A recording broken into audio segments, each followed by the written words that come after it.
Hello and welcome to another episode of Peak Hour. The only show made for you, commuters, by us. Let's jump into the weekend wrap-up. A house in Melbourne's CBD is up for sale. It's called the Bunker, and if you have $3 million, it could be yours. Now, the most exciting thing about the house seems to be the previous owner, one Count Desmond Oppenheimer, an Irish noble, relative of the first president of Nauru, chancellor to the Freemasons, and former Cold War veteran. The house includes an Egyptian sarcophagus, a working gun cabinet, and a Batcave. Julia Gillard's called for a ban on gambling advertising during live sports broadcasts. Sporting institutions are a little bit worried about the loss of revenue, and conservative groups are pushing for even harsher regulations. But whatever happens, we're sure to keep up with the action.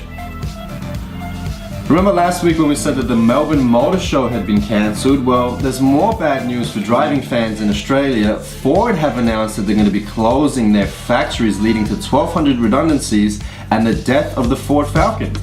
We just feel sorry for the Holden fans, who won't have anyone to hate anymore.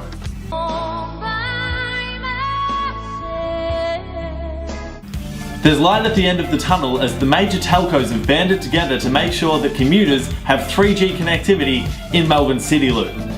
Within 12 months there'll be no more drop calls, missed texts, and you can stream your favourite news/entertainment program made specifically for commuters without interruption. The Age has released a report stating that power companies are pulling in profits 4 times higher in Victoria than in other states. Say what? We don't want to come across as having short fuses. No, we don't. But it's time to spark up the revolution and fight the power. Fuck. I was waiting for it to get funny. It didn't. So Mike and I hit up the St Kilda Film Festival last Thursday. What did you think, man?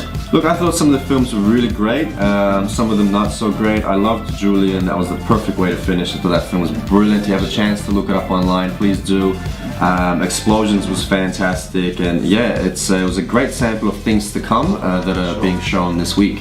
Yeah, I do have to say that the government officials talking at the start for a good hour about how they love the arts was a little bit tiring, but like you were saying, there's a lot of good things coming up this week, so make sure to check out the St Kilda Film Festival website.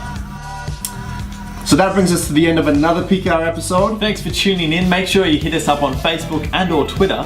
Have a safe trip home.